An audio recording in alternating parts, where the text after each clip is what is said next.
falando um pouquinho da minha infância, né, de como tudo começou, eu fui nascida num lar disfuncional, né?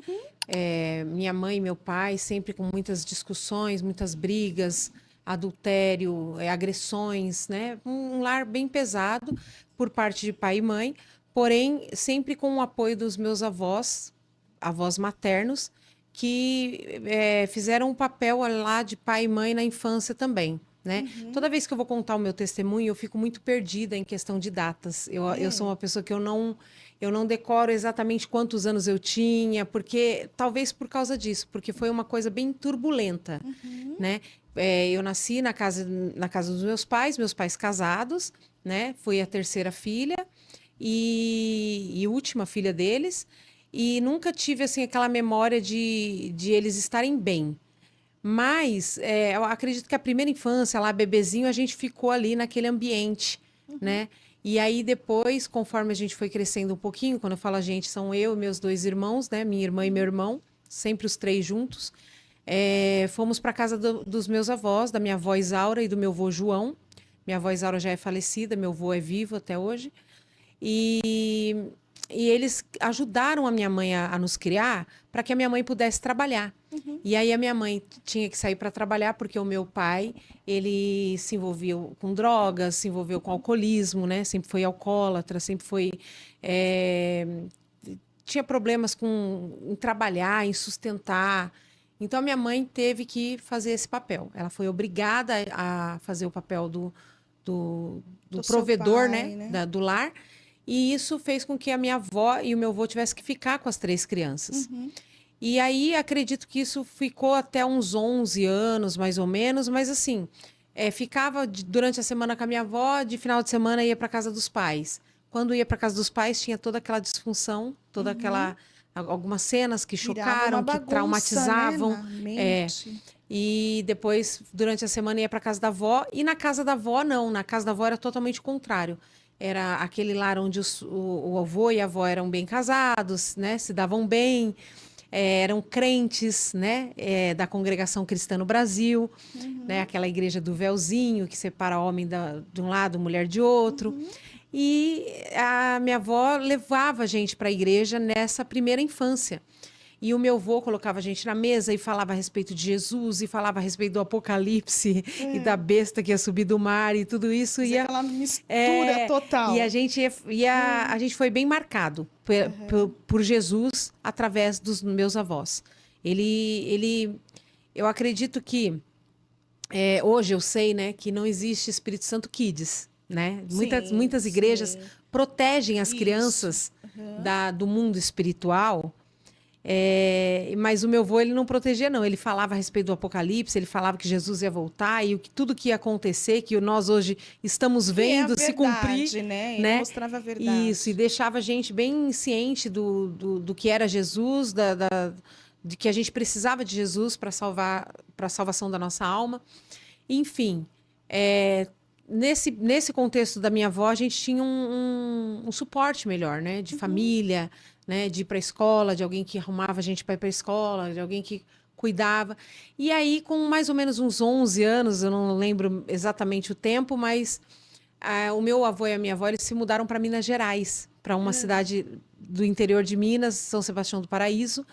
E quando eles se mudaram para lá, a minha mãe pediu que a gente ficasse com ela, porque minha mãe não queria também deixar completamente nos cuidados da minha avó, né? Perder contato com a gente, não era isso. O intuito dela era só alguém que cuidasse para ela trabalhar. Certo. Então, como ela não queria de forma alguma dar a gente para minha avó, né? Abandonar a gente, nunca foi esse o intuito. Minha mãe sempre trabalhou para sustentar a gente na casa da minha avó, né? Pagar escola, sabe? Escola particular, uniforme, material, não faltava nada. Ela Porque ela zelava de zelava por isso. vocês. E quando a minha avó vai para Minas Gerais, ela pede às crianças: então, já que você vai embora, eu preciso ficar com os meus filhos.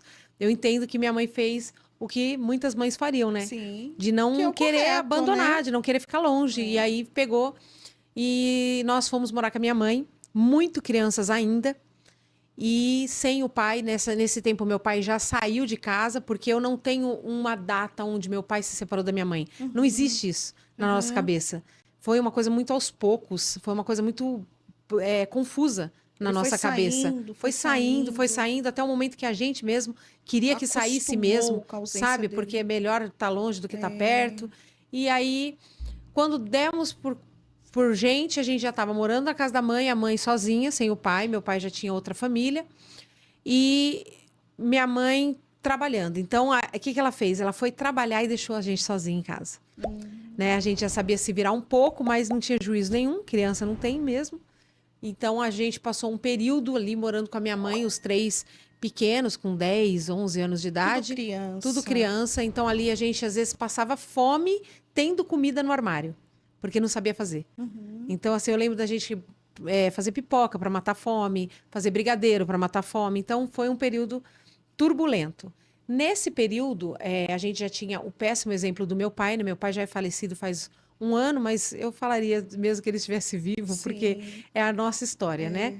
E pelo péssimo exemplo do meu pai, a gente já tinha tido algum contato com, por exemplo, a maconha. Eu já sabia qual é o cheiro da maconha, eu só não sabia o que era. Mas eu lembrava do cheiro, porque meu pai sempre tinha Fazia aquele cheiro uso, no carro né? dele, né? A mesma coisa, bebida alcoólica e tal. Então, a gente tinha esse exemplo para nós seguirmos. E, infelizmente, pelo fato de estarmos sozinhos dentro de casa, a gente foi crescendo, entrando na adolescência, com a minha mãe trabalhando muito e nós sozinhos dentro de casa. O que a gente começou a fazer? Começou a fazer amizades com pessoas que já estavam nesse mundo das drogas, né? Do alcoolismo, esses jovens. Minha mãe sempre tentou colocar a gente para morar em lugares bons, sempre condomínio fechado, com segurança, mas a gente descia do prédio, ia até o lugar onde não tinha, Quer dizer, o lugar onde tinha não o que não prestava. impediu vocês ter acesso Não impediu. a A minha essas mãe coisas. achava que isso iria impedir. Só que a parte espiritual da minha mãe, ela era totalmente vazia. Minha mãe, ela ia em qualquer vento de doutrina, entendeu? Seichonoye, qualquer lugar que falasse assim, aqui eu Tem vou... um Deus, ela aqui tava você lá. vai ser abençoada, vai ser próspera, ela ia. Então, a gente ficou afastado da igreja nesse momento.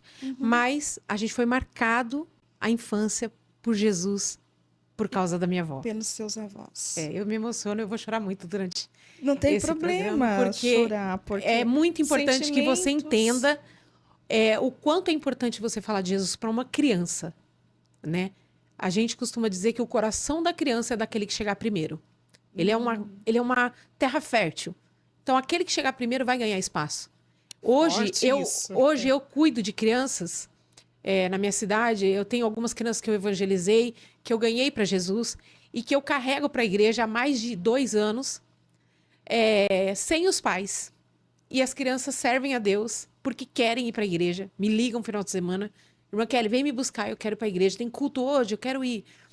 Porque eu sei a importância de marcar elas na infância.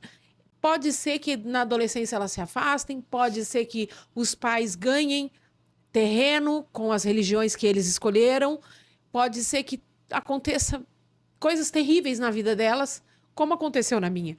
Mas eu sei que eu estou marcando a vida delas com Jesus, e quando Jesus marca a vida de uma criança, a Bíblia diz, mesmo que ele estiver velho, ele não se desviará dele. Não é do caminho, mas é do ensinamento. Ele pode até se desviar do caminho, mas o ensinamento vai estar lá dentro. Glória a E vocês vão Deus. entender como o ensinamento estava dentro da minha alma durante todo o processo que eu passei no mundo.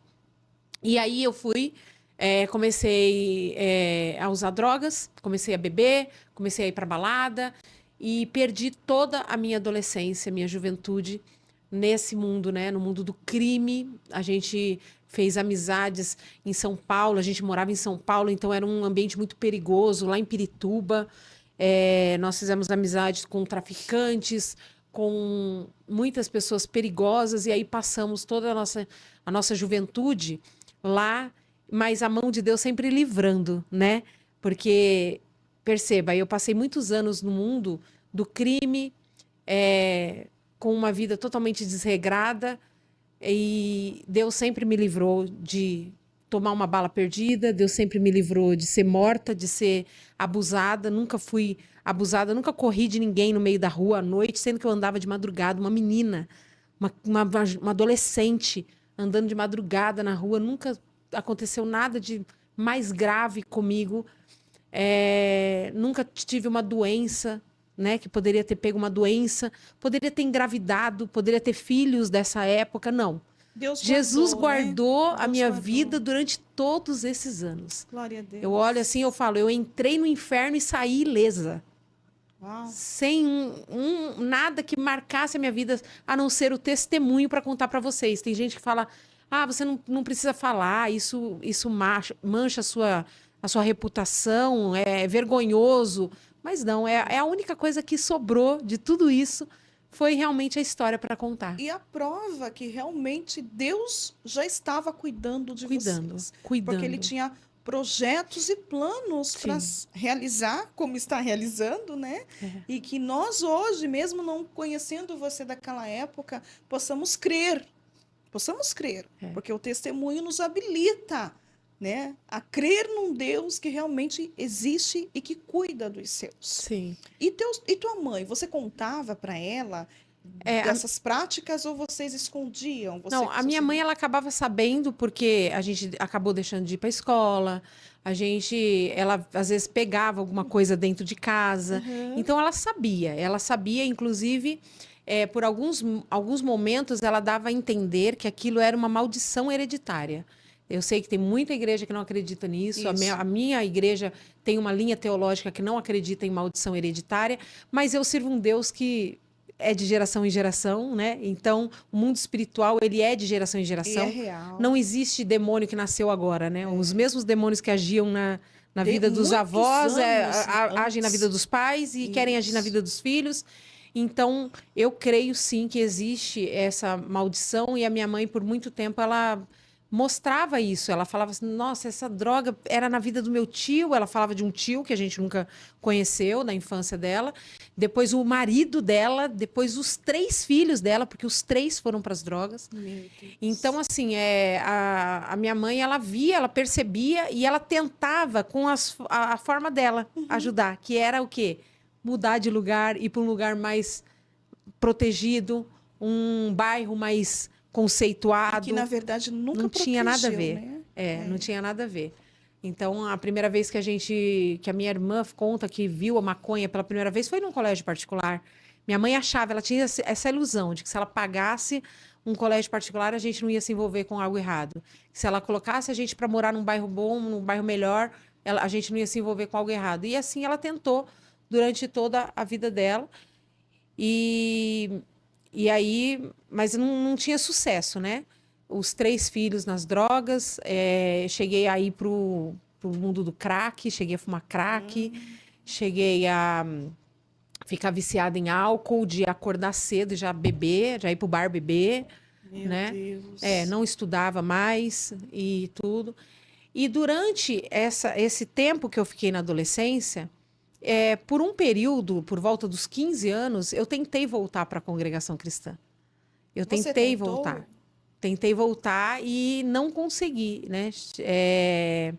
Eu fui para a congregação cristã, eu me bagunço muito nas datas, mas durante a adolescência eu fui e me batizei. Só que não permaneci, saí e voltei a usar drogas. Quer dizer, você era consciente daquilo que era certo, Sim. só não tinha força para permanecer. Eu lembro que por volta de uns 13, 14 anos, eu fui para a congregação, onde eu me batizei nas águas, lá. E eu me lembro de pensar, de estar dentro da igreja e pensar, que lugar maravilhoso. Eu nunca quero sair daqui. Você gostava? Eu pensava assim, nossa, porque a igreja tem até um cheiro diferente, né? Quem sabe, quem é da igreja sabe. Eu lembro de estar dentro da igreja. Por que é importante? Porque depois eu desvio e acontecem coisas muito, muito graves. Mas o que eu preciso que você acredite é que quando eu ia para a igreja, é porque realmente eu amava Jesus. Eu queria estar lá. E eu lembro de estar dentro da congregação e falar assim, nossa, eu não sei como alguém desvia desse lugar. Como alguém pode deixar de vir nesse lugar? Esse lugar é maravilhoso. Sentir a presença de Deus lá. Eu não era batizada com o Espírito Santo ainda, mas eu sentia a presença de Deus, marcante, chorava no culto, né, estava lá porque eu queria mesmo. E depois eu desvio de novo, vou para o mundo de novo, volto a usar drogas. E aí eu tento voltar para a congregação e eles não permitem. Né? O cooperador lá da cidade, da onde minha avó morava, em São Sebastião do Paraíso, que eram, assim, eu ia para lá às vezes, ficava um pouco lá, minha mãe mandava para lá, minha mãe mandava para cá, minha mãe tentando ajudar a gente de alguma forma, mudando a gente de lugar, mas não adiantava, né? Mais, aonde a gente ia, a gente arrumava as coisas erradas para fazer. E aí eu tento voltar para a congregação, não me permitem, no sentido de, se você quiser voltar, você vai sentar no último banco e você sai do culto antes do culto acabar para ninguém ter que te saudar. Né? Porque Peraí, alguém te orientava? o cooperador, o ancião da congregação. Porque, na verdade, naquele tempo era assim, não sei como é hoje. Eu tenho um vídeo no meu canal, né, com mais de 1 milhão de visualizações, acho que mais de 2 milhões de visualizações, onde eu falo a respeito disso. Que, infelizmente, naquele tempo, a congregação cristã, ela Era mais fechava as portas para quem se desviasse e quisesse voltar depois de ser batizado. Eles acreditavam que depois do batismo, se você pecar, você vai ficar disciplinado o resto da vida e talvez, quando você morrer, Deus tenha misericórdia da sua alma. Meu Deus. Mas não unge uma pessoa assim para não ter o risco de perdoar os pecados dela. Nem ungir a pessoa, eles não ungiam naquela época. Hoje eu sei que é diferente. Mudou, eu acredito. Hoje eu sei que é diferente. Muito, mas eu acredito que houve uma os irmãos mudança aí. antigos, que ainda estão vivos, como, por exemplo, meu avô tem familiares, eles continuam tentando me converter até hoje. Ah, é? Eles não acreditam que você é convertido? Não, eles ainda continuam com aquele pensamento de que só a congregação cristã tem a salvação. E eu fui criada nesse contexto. Lembra quando eu era criança, que eu fui criada, eu fui marcada por Jesus neste contexto, Ouvindo achando a avó, que só né? a congregação era o caminho para o céu. Então, quando eu andava na rua, por exemplo, a minha avó cutucava. Eu dava paz de Deus para a irmã que estava passando. Ela falava, não, é seitário. É seitário no sentido, é da seita. É a Assembleia de Deus. Ah, tá. Eles chamavam a gente de seitários. Que nós somos primos, né, hoje para eles. Mas hoje eu acredito que tem muitos irmãos lá dentro que são diferentes, que pensam diferente disso. Eu tenho muitos seguidores tem muitas pessoas da congregação. boas lá. Mas por que eu gosto de falar? Porque da mesma forma que eu falei assim, então quer saber, eu vou pro mundo agora e vou ficar, já que eu tô condenado ao inferno, não tem salvação mais para mim, então eu vou pro mundo e vou ficar lá. Eu tenho certeza que tem muita gente aí que também acha isso, que para você não tem mais salvação, porque você foi criado nesse contexto, que só a congregação salva Isso e não é uma verdade, e né, que Jesus não Marcele? perdoa depois do batismo das águas. Se você pecar, Jesus não perdoa, sendo que a gente peca todo dia. Né? O grande mal do ser humano é esse, é achar que o seu pecado é mais leve do que o meu. Né? E não existe. Enquanto eu tô usando Pecadinho. droga na rua, você tá mentindo, tá fazendo alguma outra coisa dentro de casa, tá odiando o seu irmão, que Jesus falou que é a mesma coisa que homicídio, né? É pecado do Então, mesmo jeito. às vezes é assim, a gente tá condenando o outro porque a gente acha que o nosso pecado é mais leve. Então, eu fui condenada por eles naquela época, e aí eu falei, então eu vou pro mundão e vou me entregar mesmo. Aí fui e fiquei até os 18 anos de idade no mundo, né? E aí, quando eu tô com 18 anos de idade, passei muita coisa no mundo. Vocês podem imaginar o que eu não passei no mundo, né? Usando droga, fumando pedra, fumando maconha todos os dias, cigarro, bebida. Então, foi muita coisa que eu passei. Né? Se eu fosse contar os testemunhos de livramento, de vezes que eu ouvi o barulho de bala passando no meu ouvido e Deus me livrou da bala, sabe? Momentos assim que eu estava dentro de favela, de madrugada, com pessoas que eu não conhecia, usando droga, sozinha no meio daquela favela, e os traficantes tirar uma arma para fora e falar que vai me matar lá dentro, e eu lembrar do Deus da minha avó. E eu encostar num canto assim da favela e falar assim, ainda que eu andasse pelo vale da sombra da morte, não temerei mal algum, porque tu estás comigo. Lembrei do Salmo 23, porque eu fui marcada na minha infância, então eu sabia que existia um Deus que podia me livrar, sabe? Um testemunho dessa época que eu acho muito interessante sempre contar é que uma vez eu estava dentro de uma favela usando droga por 3 dias, sem beber água, sem dormir, sem comer. Meu organismo já estava fraco e eu estava com o meu irmão, que hoje mora na França, meu irmão Nelson, Deus abençoe, te amo. E ele teve uma overdose nesse momento. E ele teve uma overdose e ele começou a ter uma convulsão, né? Quem já viu uma overdose sabe o quanto é feio, o quanto é assustador você ver uma pessoa tendo uma overdose. E ali todo mundo começou a correr, jogar água na cabeça dele, sal, pegar a colher, enfiar na boca. Eles têm lá as técnicas deles, né? A gente, naquela época, no crime, a gente tinha as nossas técnicas de salvar uma pessoa com uma convulsão de overdose. Mas eu lembro que eu olhei para ele e eu fui pro banheiro, larguei ele ali, fui pro banheiro, peguei uma toalha de rosto que tinha lá e coloquei na cabeça em lugar de véu, em sinal do véu da igreja da minha avó. Ajoelhei naquele banheiro e eu falei, Deus, eu não mereço que o Senhor salve o meu irmão. Mas a minha mãe não merece que eu chegue com ele morto agora. Então, por favor, salva a vida do meu irmão e eu nunca mais coloco essa droga na minha boca. Tirei, amém, tirei o véu da cabeça, né, a toalha, e fui para a sala. Ele estava desacordado, deitado na sala, e uma voz falou dentro do meu peito, ele está vivo. Aí eu peguei a cabeça dele, dei um beijo na cabeça dele, eu lembro até hoje da cabeça dele molhada, com gosto de sal. E eu beijei a cabeça dele e fiquei ali esperando, sabendo que ele estava vivo, porque aquela voz tinha falado comigo.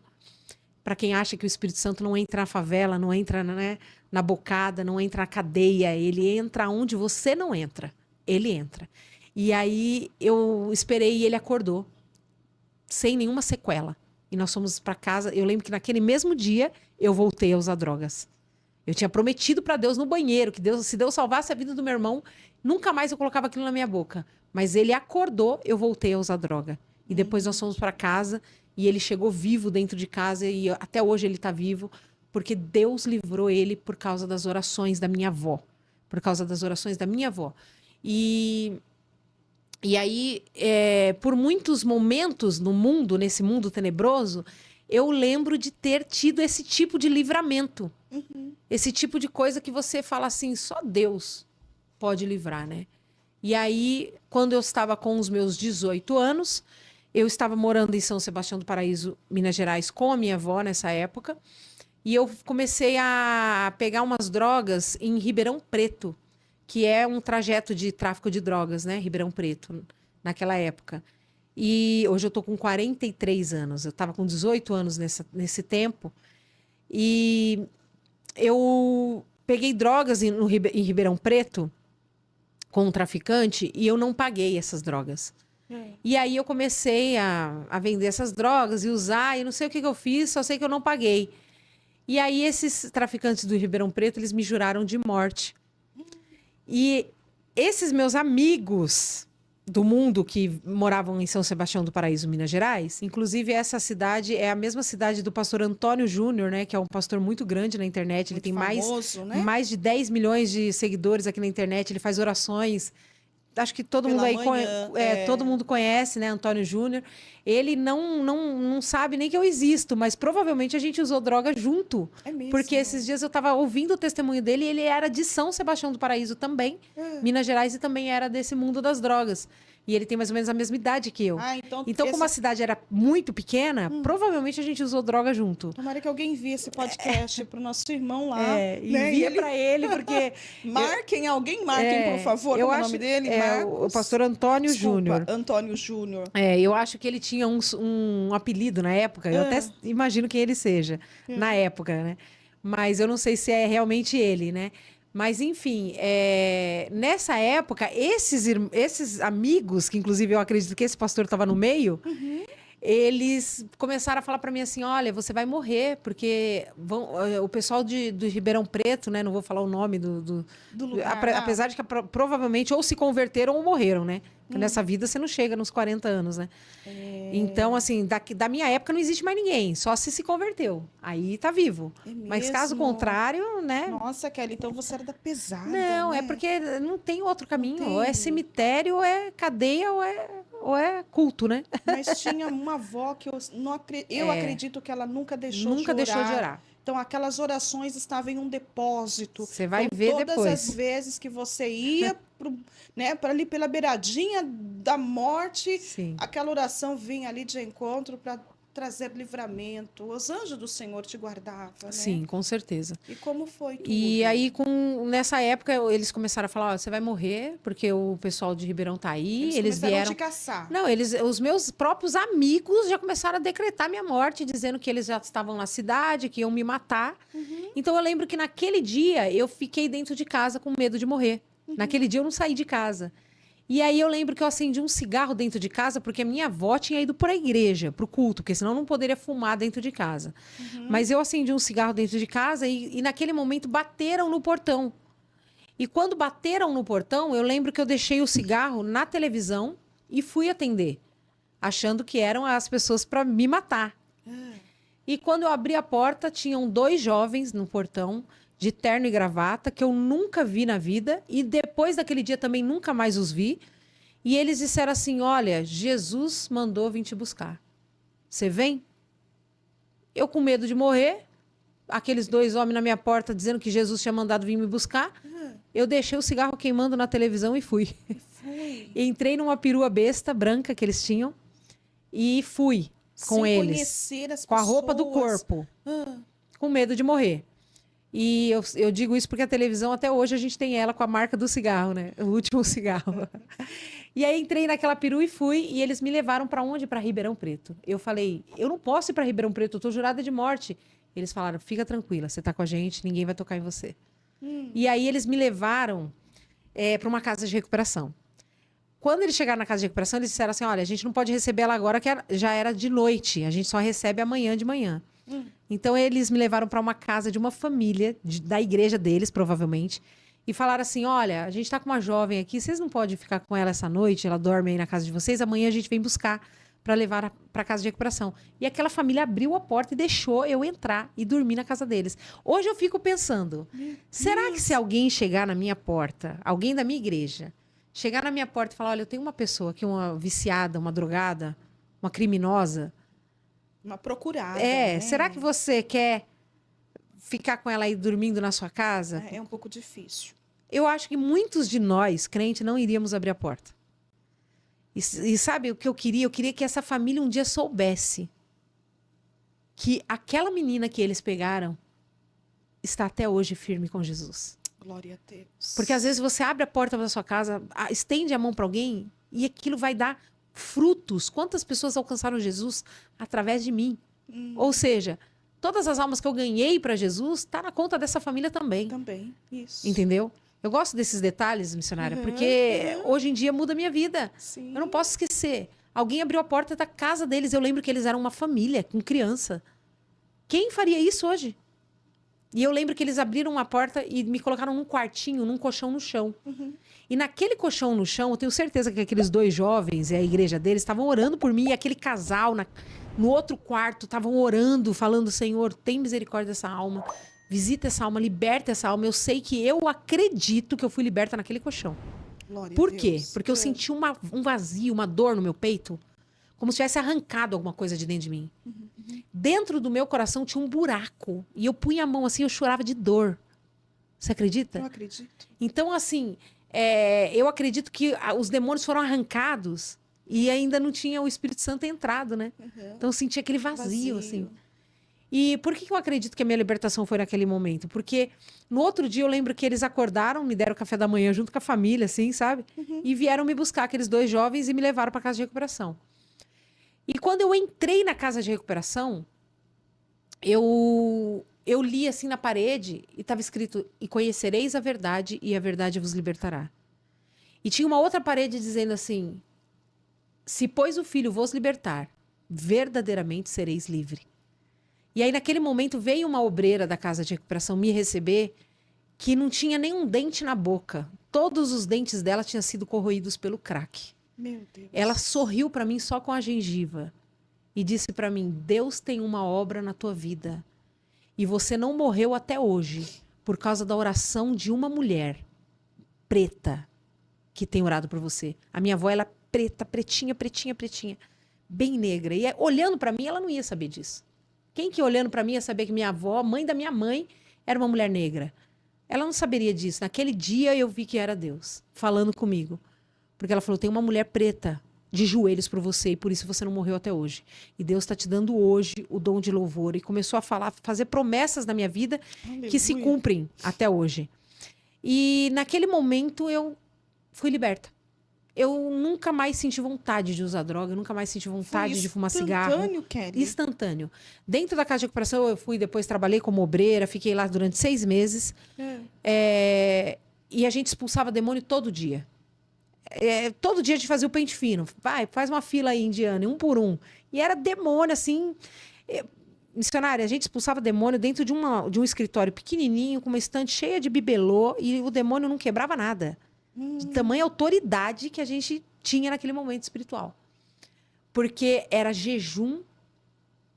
Chegava de manhã assim, cadê o café? Não, não tem, hoje é jejum.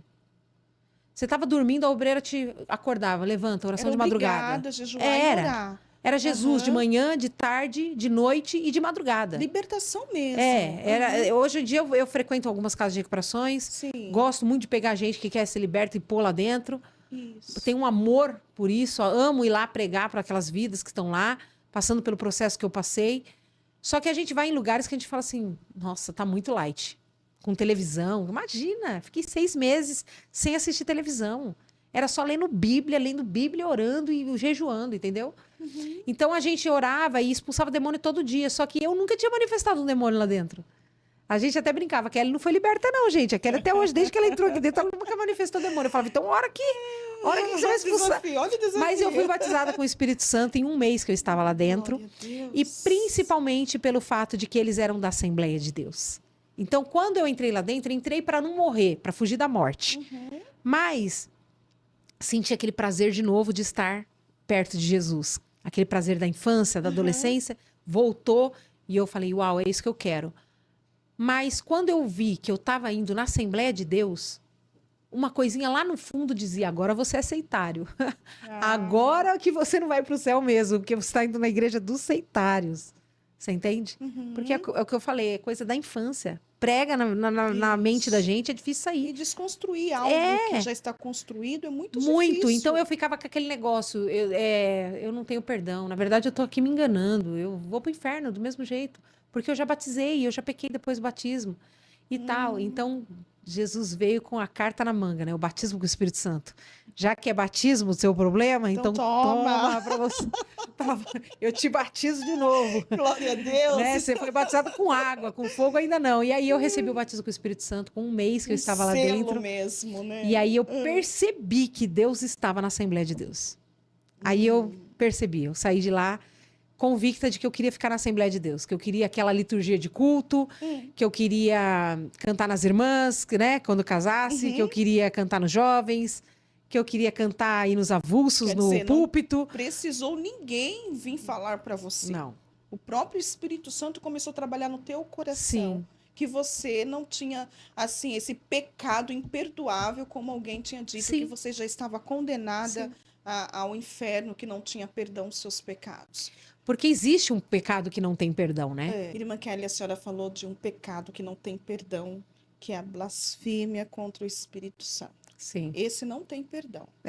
A senhora consegue provar para mim, biblicamente? Provar para mim não, que eu sei também. Mas para alguém que vai nos ouvir... Vamos explanar um pouquinho, né? Que pode falar assim, abrir aí um parênteses, falar, mas com base em aonde ela pode falar que isso não tem perdão? Com base no texto que fica em Mateus, né? Capítulo 12, Jesus, ele fala no verso 31, portanto eu vos digo, todo o pecado e blasfêmia se perdoará aos homens, mas a blasfêmia contra o Espírito Santo, essa não será perdoada. Então, Jesus, ele fala que até a blasfêmia contra o homem será perdoada, contra outras entidades serão perdoadas, mas a blasfêmia é contra o Espírito Santo, né? E tem muita gente que não entende esse pecado de blasfêmia, né?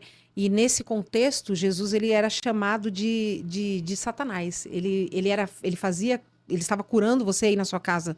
Pega aí Mateus capítulo 12, lê o capítulo inteiro, você vai ver que Jesus estava curando, fazendo sinais, prodígios e maravilhas, e aqueles que estavam em volta dele, os fariseus, eles diziam que ele fazia isso pelo espírito de Beelzebul, pelo espírito de Satanás. Então eles estavam julgando, porque quando Jesus curava, ele curava pelo Espírito Santo. Sim. Né? A gente hoje quer viver sem o Espírito Santo, mas Jesus não ousou viver sem o Espírito Santo. Jesus curava pelo Espírito Santo. Então, o que eles estavam falando? Eles não estavam falando contra Jesus, eles estavam falando contra o Espírito que estava agindo através de Jesus. Isso. Eles estavam colocando à prova o Espírito que estava usando Jesus. Eles falavam, é o Espírito do diabo. Aí Jesus fala, opa, cuidado com o que vocês estão fazendo. Vocês estão dando ao Espírito Santo de Deus esse nome. Vocês estão julgando ele como se ele fosse do diabo. Agora eu te pergunto, missionária Zilda, quantas vezes a gente olha alguma coisa na internet, principalmente, que agora a gente tem os nossos cultos online na internet, tá todo mundo vendo o que acontece dentro de uma igreja pentecostal, e quantas vezes os próprios crentes olham alguma coisa que o Espírito Santo está fazendo e fala, e digita lá, isso é diabo, isso é demônio, sabe? Pode até ser, irmão, mas não fale. Isso. Se você não tem certeza, cuidado. Cuidado, porque aí Jesus começa a explicar para eles, olha, o reino não se divide. Se eu tivesse expulsando o diabo pelo diabo, o reino estaria sido dividido. E o reino dividido não subsistirá. E aí ele fala sobre a blasfêmia contra o Espírito Santo. Então, é muito sério. É muito sério isso. Muito sério. Apesar de ser um pecado que não tem perdão, e a gente imagina que é um pecado extremamente difícil de cometer, porque, se não tem perdão, deve ser difícil de cometer. Não é difícil, não, irmão. Um julgamento. É só você olhar para o Espírito Santo e falar que ele é o diabo. Um julgamento. Entendeu? Então, eu não falo. Pode parecer o diabo. Pode a minha mente não entender, mas eu não vou falar. É como uma profecia não também, né, Miss? Que alguém pode estar recebendo. Exatamente. Alguém está ouvindo, recebendo a profecia.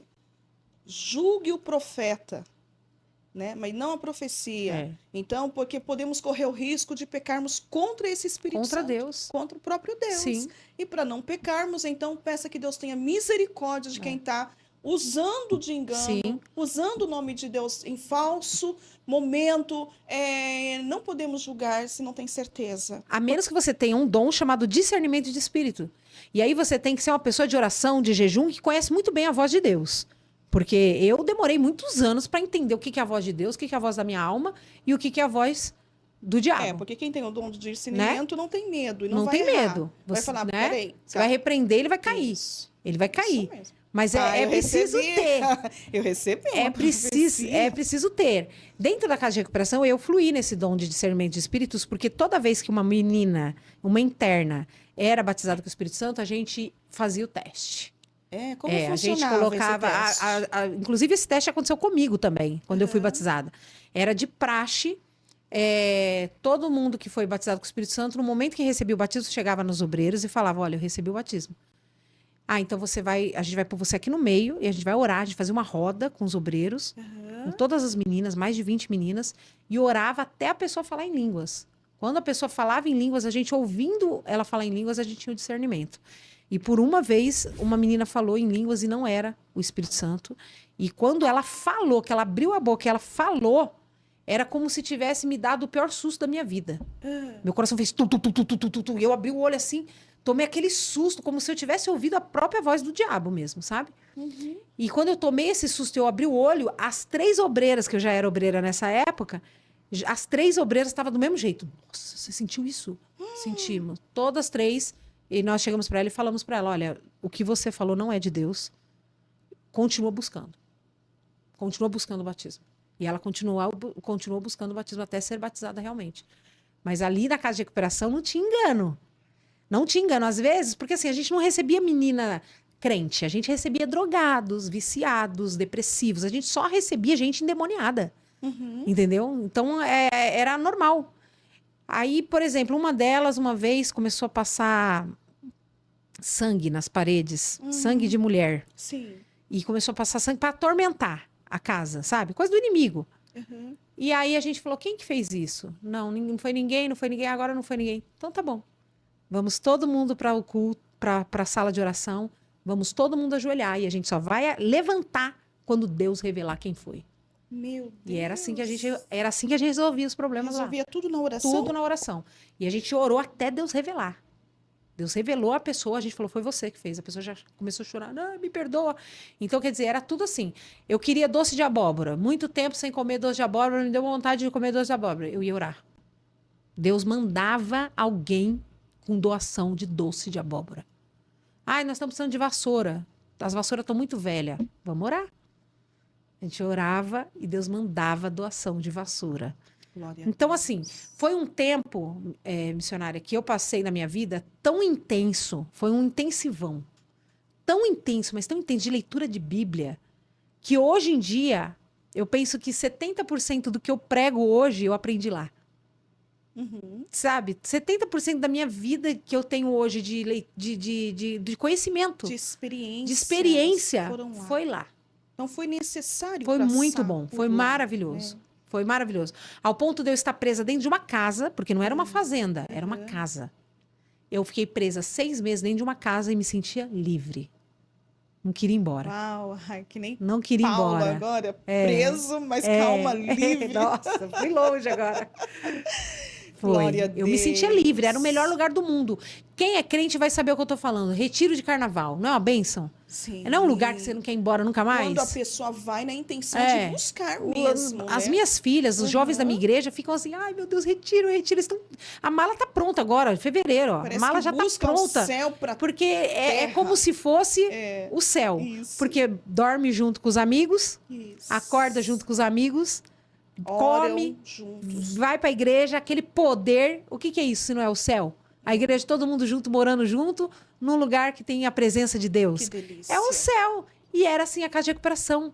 Porque eu fiz amizade, as obreiras, a gente era muito amiga. Uhum. Então eu dormia com as minhas amigas, acordava com as minhas Acordava. amigas. E era um retiro de carnaval 6 meses da minha vida. Você imagina? Que delícia. Eu saí de lá transformada. Outra pessoa. Outra pessoa. Kelly. E é importante, porque depois agora vocês vão saber, não sei se vai dar tempo de falar, mas os BO, depois que eu saí de lá, foi terrível na minha vida. É mesmo, Oh, Kelly. foi. Então foi lá que você, com a ajuda do Espírito Santo, que né, entrou para governar a sua vida, a sua Sim. mente, que foi desconstruída Sim. esse negócio das igrejas divididas, que Foi. só uma Foi era onde eu recebi o correta. perdão, né? E assim, na verdade, isso é tão E claro, você né? se sentiu assim perdoada, 100%? Perdoada, porque hoje eu conheço a palavra. Glória a Toda Deus. vez que alguém chega pra mim na internet, que isso tem muito. É. Eu tenho muito seguidor que chega pra mim e fala assim pra mim: "Ah, eu não acredito nisso, a minha fé tá abalada nisso". Eu falo: "Vai ler Bíblia".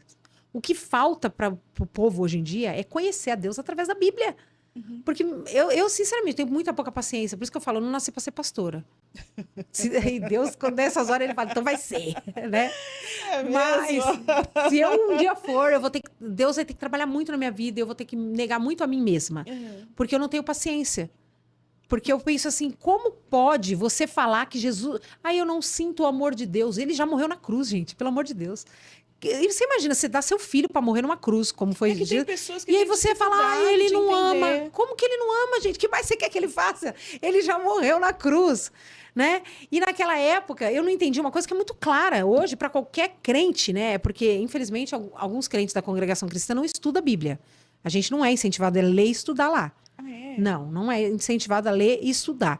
Mas você como pode ler e estudar, mesmo sendo da congregação e mesmo não tendo esse Discernimento, conselho, né, é. dos seus líderes. Líderes. Mas uma coisa muito clara, né, na Bíblia, né? Eu costumo falar, Davi pecou. Davi era crente, Davi era ungido rei por Deus, pelo profeta. E ele era crente, ele adulterou, assassinou o marido da moça. E Deus desistiu de Davi? Não. E nós estávamos no tempo da lei. E era o tempo da lei. Então não é possível que agora, depois que Jesus morreu, você acredite que Deus piorou, Virou as costas. para alguém que pecou. Não, né? A parábola do filho pródigo, o filho pródigo que sai de casa, ele era o quê? Filho. Se ele era filho, ele era crente. Ele era filho quando ele saiu de casa. Então ele está falando de crente. Saiu de casa e foi gastar tudo no mundo. E quando voltou, falou, você é só um empregado. O pai falou, não, você jamais vai ser um empregado meu. Você é meu filho. Você volta para o teu status de filho. Aleluia. Tá entendendo? Pedro também era crente, batizado nas águas. Pedro batizava as pessoas, ele também era batizado nas águas. E ele fez o quê? Negou a Cristo. E o que Jesus fez? Quando Jesus ressuscitou? Manda Vai chamar atrás ele. dos discípulos e a Pedro. Que eu quero ele também. O amor Então de Jesus não desiste é de ninguém, não. incondicional, o amor Imagina, dele, né? enquanto houver arrependimento, Perdão. existe perdão. Exatamente. Só não vai existir perdão para quem não tiver arrependimento, Isso. né? E outros casos, por exemplo, quando você não perdoa o próximo. A Bíblia diz que quando você não perdoa o próximo, você não tem o perdão de Deus. Olha aí. Que daí é uma escolha do homem, né? Não é escolha de Deus em não perdoar. né? Ele não perdoa porque você também não libera o perdão. Tá atrelado. Nossa, Da sério? mesma Isso? forma, é muito forte. E ultimamente, Deus tem falado muito comigo É. nessa área Uhum. da convivência entre homens, né? Do nosso relacionamento como igreja, entre irmãos. Depende a nossa salvação disso. É muito forte, é muito sério, Uhum. né? Por isso que a cruz é assim e assim. É relacionamento com Deus e Deus, relacionamento com o homem. entre homens. Sem o perdão, é por isso que você ora. Me perdoa da forma como eu perdoei o meu irmão. Pai Não nosso que estás no céu. Perdoa as minhas dívidas, assim como nós perdoamos quem nos deveu. Então, se você não perdoa, você não tem perdão. Aí compromete a É salvação. muito complicado. Aí compromete, porque sem perdão não É uma das coisas mais perigosas que existe na vida do crente, é o crente que não perdoa. E tem muitos, tá, Miss? Tem muitas Tem. pessoas, porque a gente conversa com muitas pessoas. E quando você já vai voltar para o testemunho, Não, né? pode deixar Mas Deus quando usar. você vê a pessoa sofrendo psicologicamente, né? Porque é a doença escondidinha que ninguém tá vendo, né? Uhum. E a pessoa começa a contar a sua dor e você começa a analisar a dor ali, ouvir ela, e ela começa a destrinchar ali o problema. Aí 99% é porque não consegue perdoar. É quando você dá ali para ela o resultado da conversa pela qual ela veio procurar uma terapeuta, uma psicanálise, para a gente ajudar ela a sair daquele quadro psicológico turbulento, e você fala, você precisa chamar essa pessoa e conversar. Ah, não. É. Na hora ela não quer. Porque às vezes Então o que fica feriu ela é difícil. muito grave. Né? Fica A gente muito encontra muita difícil. gente que foi abusado, Muitas. gente que sofreu traições, coisas muito graves. Tem E aí eu vou muitas. contar o meu testemunho, como que Deus fez na minha vida para eu chegar nesse ponto. Deus teve que fazer algo muito forte na minha vida, porque senão eu ia ser mais uma que ia ficar apontando o dedo para todo Pros mundo. outros. Eu sou mais santa que todo mundo, porque olha o que Deus fez na minha vida. Eu saí da casa de recuperação com esse. Eu percebi que eu era mais crente do que as meninas da igreja.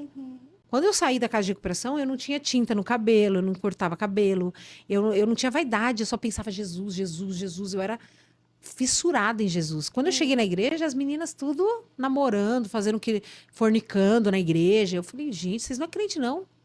Igual o pastorzão lá, vocês não é crente, não. Aí eu pensei, meu Deus, eu vi que eu estava num nível muito mais de santidade, muito mais acima. E aí eu fui começando a me deixar me contaminar. Porque é assim, quando você sai daquela proteção, muito fácil ser crente dentro de uma casa de recuperação. Lá era muito fácil. Era muito bom, porque você queria comer, mas não tinha, era jejum, era obrigado. Agora, na sua casa, com a comida lá, sem ninguém tirar do prato, você tinha que jejuar porque você sabe que precisa. E eu não ia ter eu não tinha essa força de fazer sozinha, né? Eu tinha 19 anos agora. E eu saio da casa de recuperação no intuito de casar. Eu falei assim, porque a dona da casa de recuperação me chamou e falou, você quer ficar ou quer ir embora? Você pode ficar como obreira ou ir embora. Eu falei, não, eu quero ir embora porque eu quero casar. Você vê que Deus, ele já imediatamente, quando ele resgata a sua vida, quando ele transforma a sua vida, você já tem vontade de construir família, né? É automático. Uma menina que nunca tinha lavado uma louça, que nunca tinha feito um arroz na vida, não tinha responsabilidade de nada, já saiu com vontade de casar. E aí já fui procurar uma igreja para ficar. E aí entrei em uma igreja, não fui bem recebida, o pastor falou, vai frequentando aí. Eu falei, não vou ficar aqui não. Aí fui para outra, e quando eu entrei na igreja Assembleia de Deus Ministério Paulistana, em São Paulo, na Lapa, eu entrei e me senti bem. E aí lá eu fiquei, e lá estava meu esposo, um jovem crente que nunca tinha saído da igreja, né, nascido e criado na igreja, uma joia preciosa, assim, que estava lá, e eu olhei para ele e falei, é esse. E já me apaixonei para ele na hora. Que já seria ele, Já. seu esposo? Já me apaixonei, não teve nada de espiritual, assim, não fui orar, perguntar para Deus, nada disso. Fui porque eu olhei, gostei, e Deus aprovou. Deus, eu falei, é de Deus, vamos lá. E aí E nem que comecei se a não namorar, fosse, ia passar a ser. e em um ano a gente casou. Rápido, Em né? 1 ano a gente casou. Eu conheci ele em janeiro, em dezembro do mesmo ano a gente casou. E eu tinha vindo do mundo, né? Não tinha nenhuma instrução, na verdade. Porque o que aconteceu? Na casa de recuperação era muita libertação, muito, muito espiritual. O meu lado espiritual estava ótimo. Mas a minha parte de instrução, Não como se tinha. como se portar no namoro, como se portar na igreja, essas coisas a gente não aprendeu lá, não. Então, assim, eu fui para a igreja, eu beijava ele na frente da igreja. As irmãs ficavam toda horrorizadas. As mães falavam, se você andar com ela, eu te dou uma surra. Porque eu subi no púlpito, a primeira coisa que eu fiz é subir no púlpito da igreja e contar meu testemunho, feliz da vida.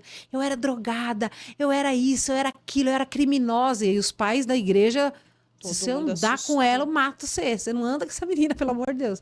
Todo mundo assustou, inclusive minha sogra, né? Quando meu marido começou a namorar comigo, todo mundo foi contra. Porque imagina o medo dela. É. Meu Deus, essa menina acabou de se converter, tá no primeiro amor. Imagina se depois volta pro mundo, né? Então, hoje eu entendo. Hoje eu entendo que era bem difícil mesmo, né? Quando chega alguém na igreja que é recém-convertido, a gente fica com o pezinho atrás, né? É porque não sabe se de verdade a pessoa está liberta. Não sabe se ela vai Mas aí permanecer, se ficaram não todos vai. surpresos, né? Ficaram Porque todo mundo assim meio com o pé atrás comigo na igreja. E meu esposo aceitou o desafio. Ele acreditou que ia dar certo. Mas olha, muita coisa aconteceu depois. E a gente casou em 2001. Em 2001 casamos, tivemos a Rebeca logo de início. Casei em dezembro, dia 15 de dezembro eu casei.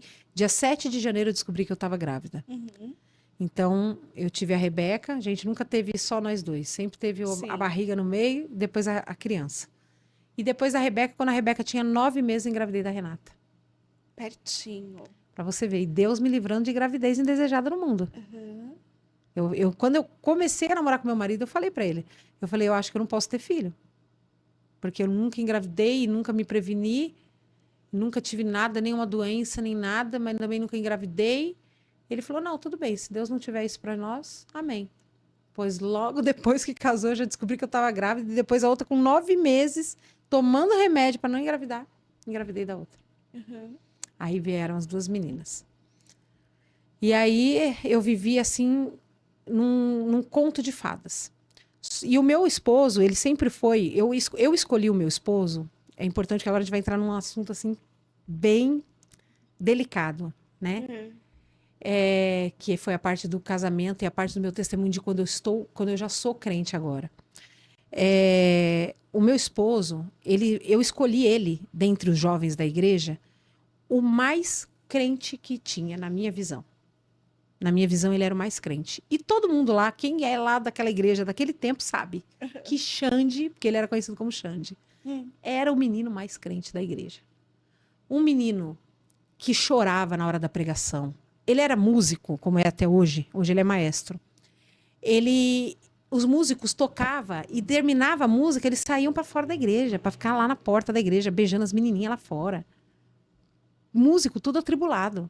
Alexandre, não. Alexandre ficava dentro do culto. Xande escutava a palavra, chorava na hora da palavra. Eu pensava, esse menino é crente mesmo. E ele realmente era crente. Só que ele não tinha vivido nada do mundo. Ele tinha sido da igreja desde que nasceu. E aí eu peguei e escolhi ele porque isso me fez me apaixonar por ele. Sabe? Como ele era fiel, como ele era crente, como ele era santo, sabe? E aí casei-me com ele. Quando a gente casa, quando eu estava com 7 meses de gravidez da minha filha, da Rebeca, da primeira filha, eu estava em casa e eu comecei a falar com ele, e ele em casa comigo, a gente começou a conversar antes de dormir, e Deus me deu uma palavra. Deus me deu uma palavra que diz assim: não sejas demasiadamente santo nem demasiadamente justo. Por que destruirias a ti mesmo? Meu Deus. Essa palavra pouca gente conhece. E eu falei para ele, você sabia que existe essa palavra? Ele falou assim, não sabia. Eu falei, então, olha só para você ver. Tem gente que é demasiadamente santo, só que ninguém é santo. Todo mundo um dia vai pecar. E quando a pessoa é muito santo e ela peca, muitas vezes ela acha que para ela acabou. Para ela não tem perdão, porque ela percebe que ela caiu. E eu comecei a falar isso com ele. E eu não sabia, Deus estava me usando para falar com ele. E ele começa a chorar na minha frente e fala para mim, eu pequei. Eu caí, eu te traí. Eu falei, como isso aconteceu? Ele falou, depois que a gente casou, eu te traí e tal. Que ele tinha encontrado uma mulher na rua. Ele era militar da aeronáutica. Então, andando fardado, e começou a conversar com a mulher no transporte e tinha me traído. Quando ele falou isso, eu estava grávida de 7 meses. Eu falei para ele assim, eu te perdoo. E ele começou a chorar e confessou. E eu pensei, se ele não me confessa, nunca eu ia saber. Nunca. E eu perdoei ele na mesma hora. Na mesma hora. No outro dia eu falava que eu estava com vontade de morrer. Mas mesmo assim, eu tinha decidido perdoar. E aí, passou aquela parte. Foi um episódio que eu falei para ele falar com os pastores, falei para ele falar com os pais dele. Falei tal e passou. A gente superou aquela parte. E aí se passaram 3 anos de casamento. As 2 meninas nascidas e tudo. E aí, quando eu tô com 3 anos de casada, já tenho as 2 meninas, eu começo a entrar num processo, irmã Zilda, que aparentemente não tinha como eu correr. Parece que eu falo, e muita gente, esse testemunho tá na internet completo no meu canal, com detalhes. Mas muitas vezes alguém pode falar assim, ela tá arrumando uma desculpa pro pecado dela. Mas eu sei que não é. Eu sei que eu não precisaria nem estar aqui contando. Não precisaria nem estar aqui contando a minha vida.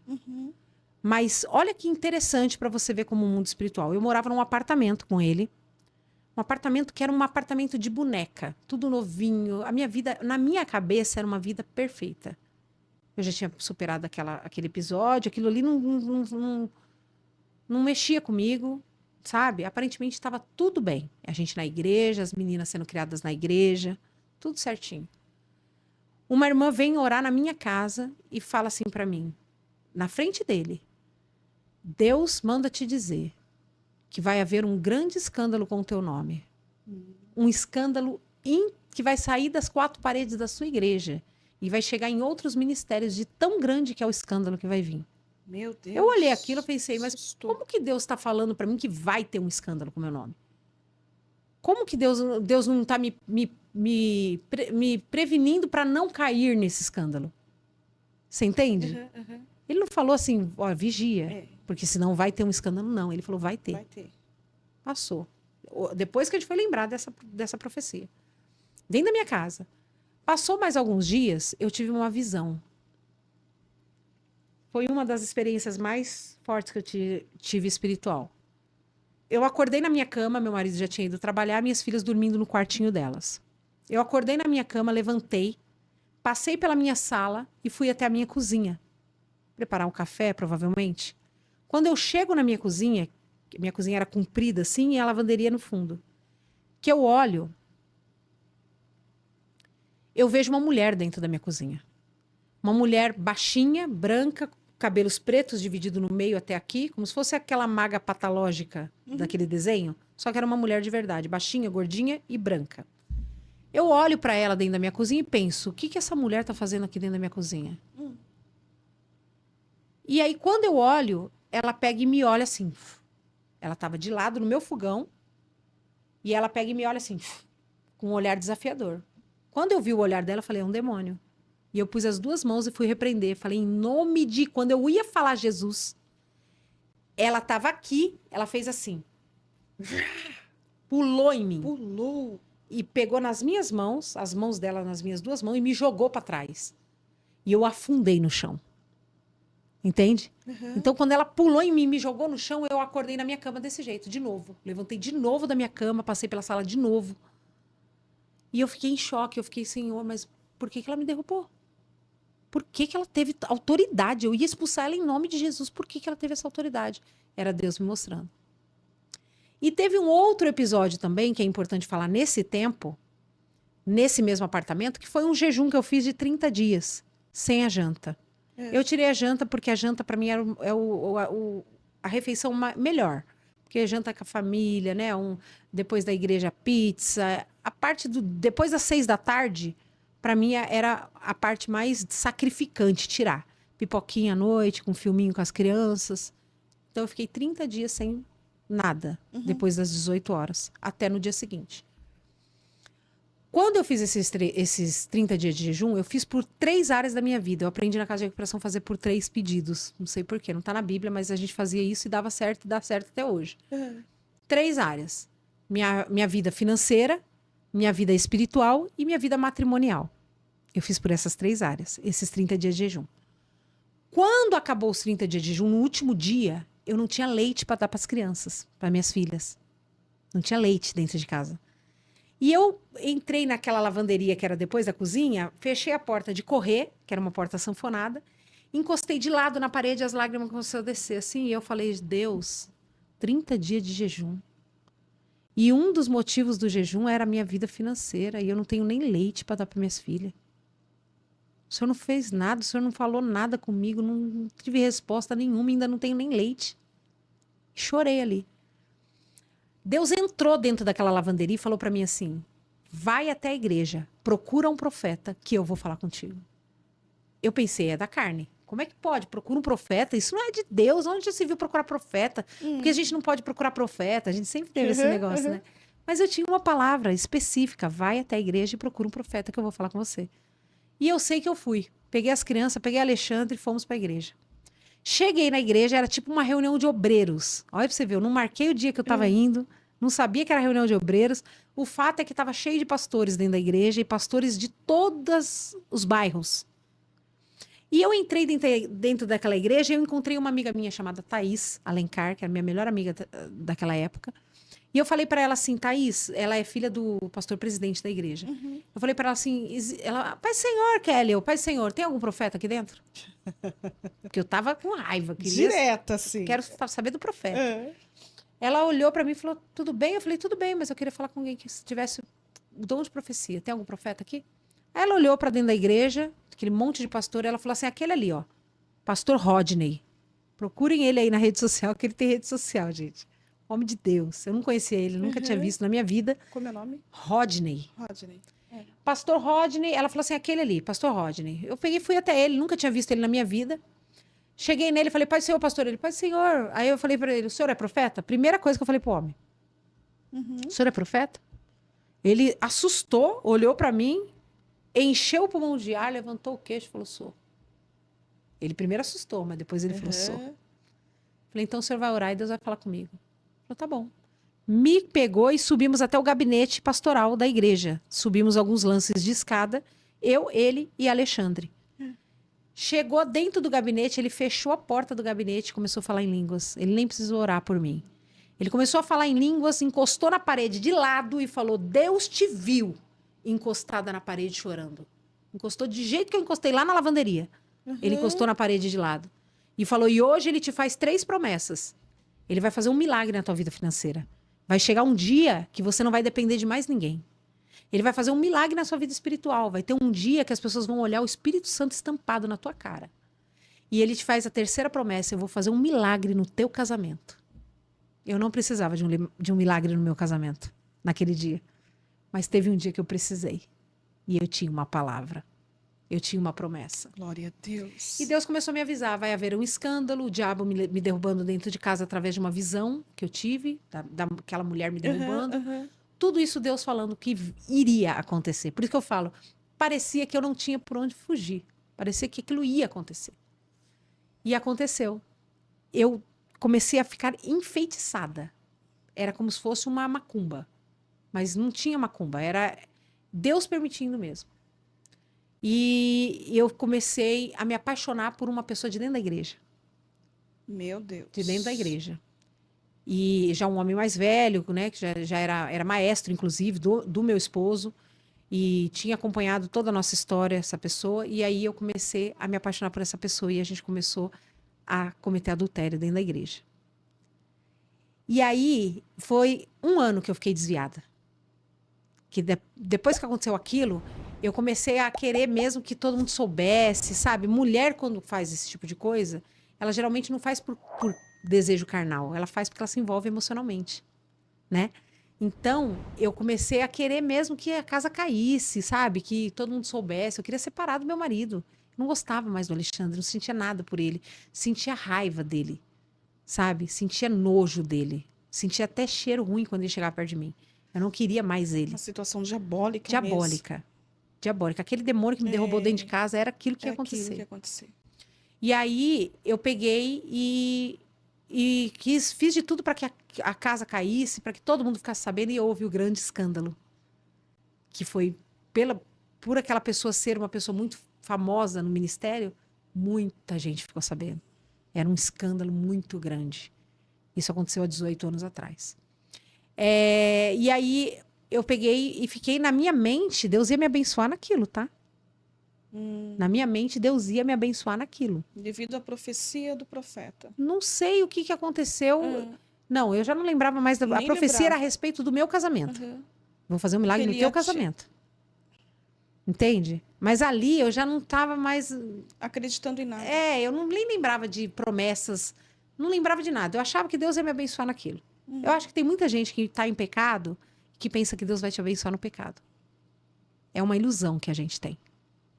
A gente acredita que Deus vai moldar a palavra dele para aceitar aquilo que a gente está escolhendo para nossa vida. E Deus não vai mudar. Não vai.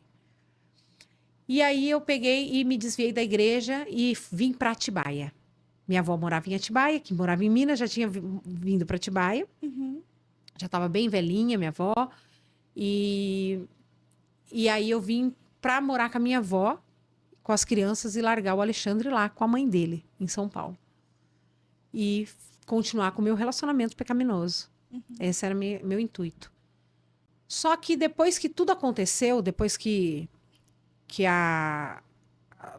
todo mundo ficou sabendo que houve a separação entre o Alexandre me chama para conversar e fala para mim: você lembra aquele dia que eu te confessei um pecado? Eu falei para ele: lembro. Ele falou: então, daquele dia em diante eu não consegui parar. Até hoje. Ou seja, por que Deus permitiria que o diabo entrasse na minha vida? Porque tinha uma porta aberta. Porque o diabo ele trabalha com legalidade. Eu era crente de verdade. Por isso que é importante saber da minha história anterior, de como eu amava Jesus, de como eu saí daquela casa de recuperação em santidade, de como que era. Era real. Era real. Eu jejuei 30 dias pelo meu casamento antes disso acontecer. E o meu marido em pecado. E eu achando que minha vida estava perfeita, não sabia de nada. Então, existia uma porta aberta. E Deus precisava demolir tudo para poder construir de novo. E ele precisava dar um susto no meu marido. Meu marido viu a casa dele se desfazendo. Ele viu as filhas dele indo embora. Meu marido sempre foi um pai maravilhoso, uma mãe para elas, para as crianças. Então ele chorava de ajoelhar, assim, agarrado nas crianças. Minhas filhas, eu não quero que outro homem crie minhas filhas. Eu falava: vai criar sim. Vai criar suas filhas. Entendeu? Porque eu estava endemoniada. E Deus permitiu isso. Deus permitiu isso. E aí o meu marido toma aquele susto e decide: então agora eu não quero mais nada. Não quero saber mais de mulher, não quero saber mais de casamento, não quero saber mais nada. Vou servir a Deus e tentar salvar minha alma. Isso parte que ele me conta hoje. E ele vai para uma igreja, chama o pastor, conta tudo para o pastor, fica em disciplina e fala: eu quero só ir para o céu, pastor. Só isso que eu preciso salvar minha alma. Só quero ir para o céu. Não quero mais minha esposa, não quero mais filho, não quero mais nada. Perdi o gosto da vida, ele falou. Só quero ir para o céu. Quero ver o que eu faço para restaurar minha vida com Deus. E aí ele pega e se firma na igreja. E eu aqui em Atibaia com as meninas. Desviada. E aí um belo dia eu saio, começo a fazer unha, começo a entrar no mundo da manicure, que eu não era manicure, mas comecei a fazer unha. E um dia depois que eu saio do salão, eu pego e vou até uma igreja, não sei por quê. Fui parar dentro de uma igreja, renascer. Entrei dentro da igreja, fiquei lá, ouvi o culto, e no final do culto eles fizeram um apelo. Quem quer aceitar Jesus? Quem quer voltar para Jesus? E eu pensei: eu não quero voltar para a igreja. Mas eu nunca vou ter coragem de falar não para Jesus. Toda vez que alguém me oferecer Jesus, eu vou dizer sim. Eu lembro desse pensamento. O pastor lá fazendo um apelo e eu falando assim: ó, falar não vou. Porque se eu falar não para Jesus é demais, né? Então eu aceito, mas não que eu vou voltar aqui. Não que eu vou voltar nessa igreja. De fato, nunca mais voltei naquela igreja.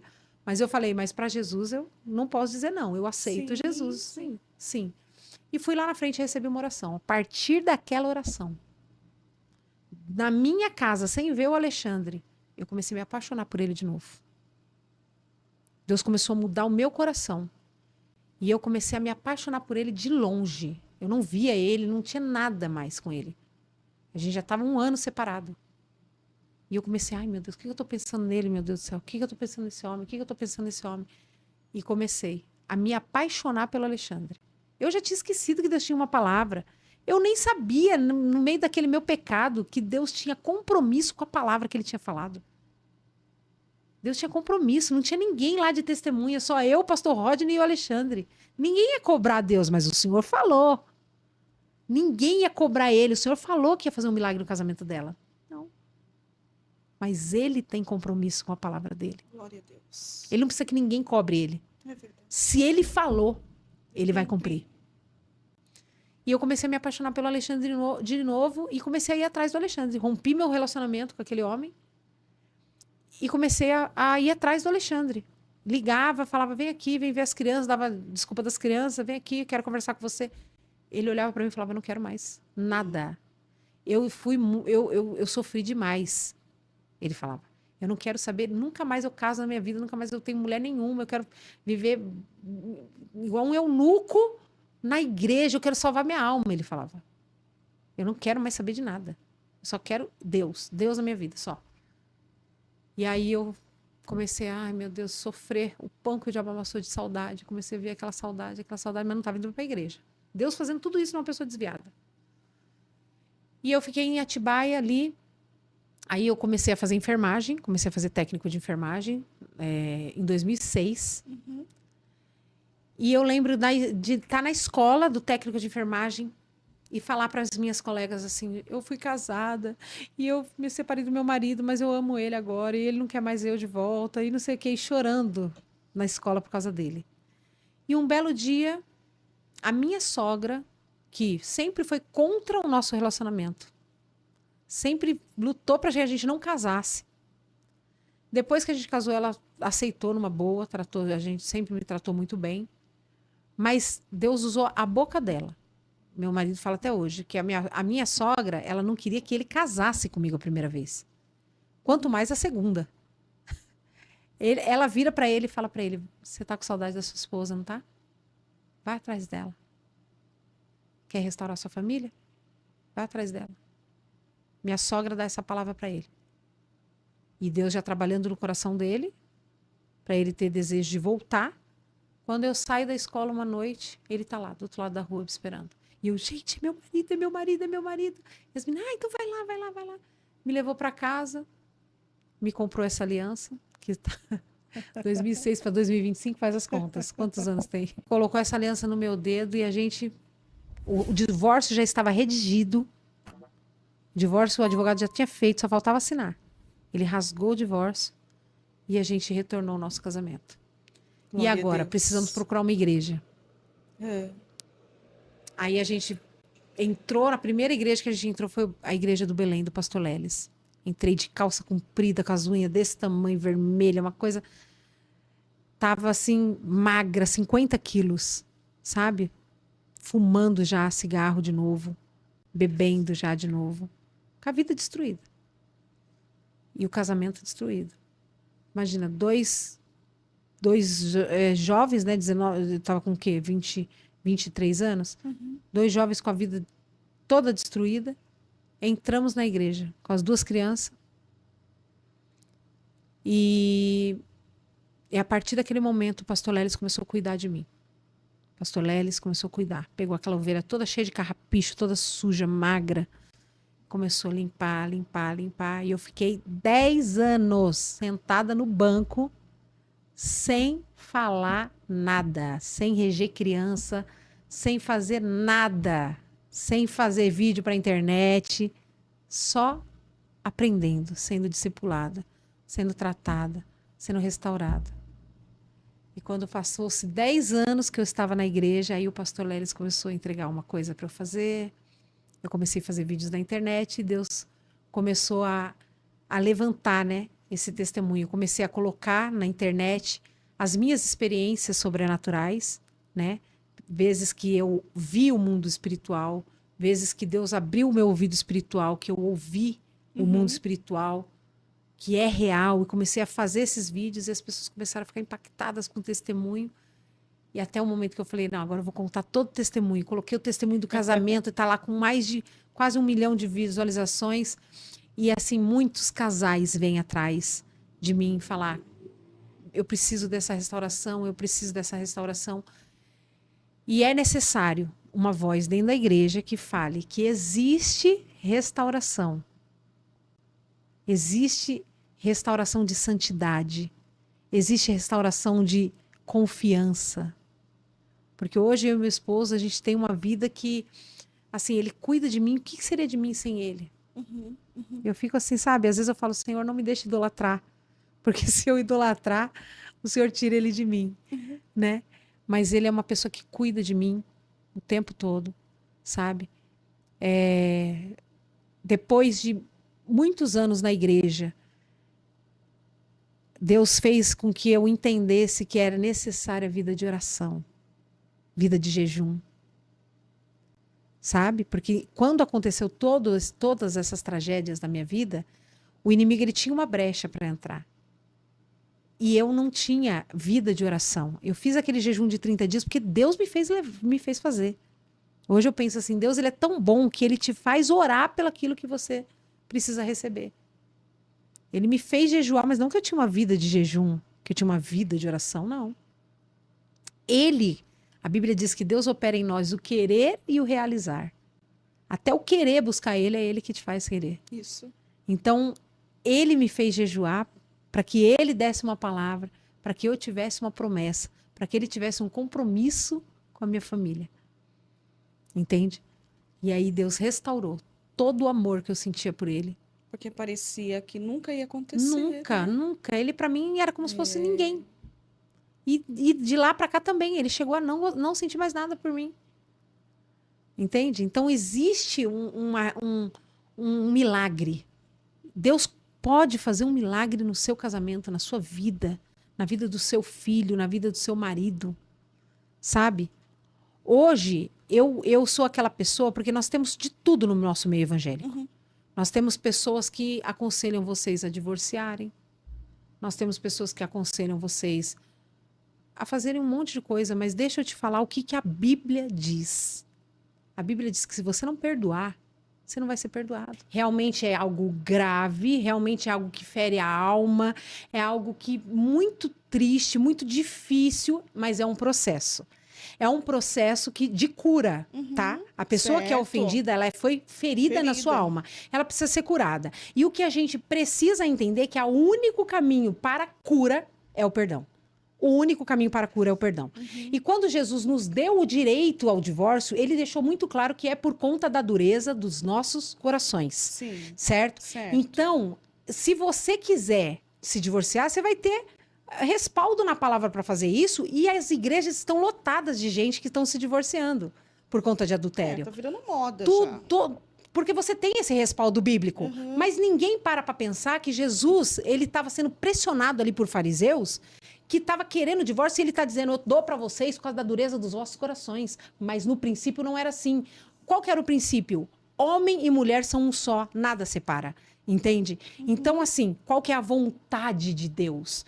Principalmente para um casal que tem arrependimento, tá? Porque existem casais que passam pelo adultério, o cônjuge confessa, ele se arrepende, pede perdão, e mesmo assim o outro, o ofendido, não perdoa e divorcia. Você trocou de lugar com a pessoa que te ofendeu.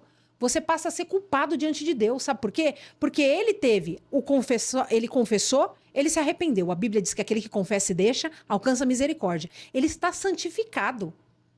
Entendeu? Sim. E a pessoa que não liberou o perdão? Agora trocou. Se torna culpado. Diante de Deus, você se torna culpado. Porque você entende, eu sei que não é fácil. Eu sei que é uma dor terrível, eu já assisti essa dor, eu sei como é que é. Não se esqueça da primeira vez, lá com 7 meses de gravidez, que meu marido me confessa um adultério e eu perdoo na mesma hora. Eu decidi perdoar na mesma hora. Mas o processo, no outro dia eu tinha vontade de morrer, toda essa dor eu já senti. Eu sei muito bem o que muitas vezes você está passando. Eu sei tudo isso. Só que a decisão do perdão, ele é o único caminho que você tem para que Deus sare as suas feridas. Entendeu? Então, o perdão, Zilda, ele tem que ser uma decisão. E não é a decisão mais fácil. Porque no evangelho é tudo contrário mesmo. No evangelho, o outro é maior que você. Você perde para ganhar, você morre para viver. É tudo contrário. E não é fácil. Então, perdoar também não é fácil. Muitas vezes você vai perdoar sentindo ódio, sentindo raiva, mas você, diante daquela decisão, Deus vai te ajudar. Deus vai restaurar, Deus vai curar. Agora, quando você decide pelo divórcio, com a outra pessoa arrependida, principalmente nesse caso, porque eu acredito, Zilda, que a minha luta não é contra a carne nem contra o sangue. Entendeu? Então, eu acredito que se o meu cônjuge está endemoniado, eu sou essa, Zilda, que eu vou pra guerra. Eu vou pro jejum, eu vou pra oração. Eu não vou deixar o meu inimigo destruir o meu marido. Eu não vou deixar o meu inimigo... Porque quando é com filho, Zilda, a gente faz... Quando é com filho, a gente perdoa. Quando é com filho, a gente... Só não perdoa quando é o marido. Por quê? Será que não é o nosso coração que não tá alcançando o amor que Deus quer que a gente alcance? De amar a alma da outra pessoa? Vocês pararam para pensar que se a gente pensar que o nosso inimigo não é pessoas, é o diabo, o seu marido, que muitas vezes te feriu, ele está sendo vítima, tão vítima quanto você? Sabe? É porque hoje... porque deu legalidade, né, Kelly? Sim, mas... Porque assim, o diabo ele só entra... Mas às vezes a legalidade vem de algo que você não teve controle. O diabo você só foi vem, abusado na infância. Ele só entra se houver legalidade. Sim. Se não houver legalidade, ele não tem esse poder sobre as nossas vidas, que somos guardados e brindados pelo sangue do Cordeiro Jesus. Sim. Então, se essa pessoa que teve algum trauma na infância, que teve algum abuso, tanto homem quanto mulher, porque nós levamos um pouco mais para o lado feminino, mas eu encontro homens também nessa área, né, de abuso. Sim. Ele não foi curado, não foi tratado. Quer dizer, sempre existiu uma brecha ali. Sim. Ele casou. E às vezes a pessoa nem sabe da brecha. Não sabe. Às vezes a brecha tá... Eu, por exemplo, eu fui descobrir monte de gente um não abuso sabe. sexual que eu sofri na infância, depois de adulta, numa terapia. Voltou na minha mente algo que tinha sido apagado. Esse voltou, ó, ela é do Belém, nós somos assembleiana do Belém, Sim. aonde estamos muitas igrejas em sexto lugar. Olha para você ver o quanto do retardo de conhecimento, nós estamos falando espiritual, de não conhecer e não acreditar nessa volta. Tem pessoas que estão alimentando o sentimento que passou na sua juventude, na sua infância, e que vai refletir agora no seu casamento. Com certeza. Tudo reflete. Entendeu? Ninguém trai do dia para a noite porque decidiu trair.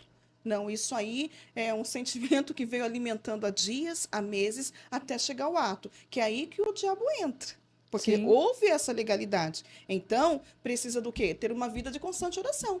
Porque um cristão que tem uma vida de constante oração não vai deixar ser levado para esse lado. Então, a partir do momento, eu, Zilda, não dizendo da palavra, estou falando eu, um pensamento meu, a pessoa decide trair, porque o pecado também é uma decisão, né? Ele chega e você tem a oportunidade de deixar ele te iludir, ou você também tem a oportunidade de falar, não, aqui não.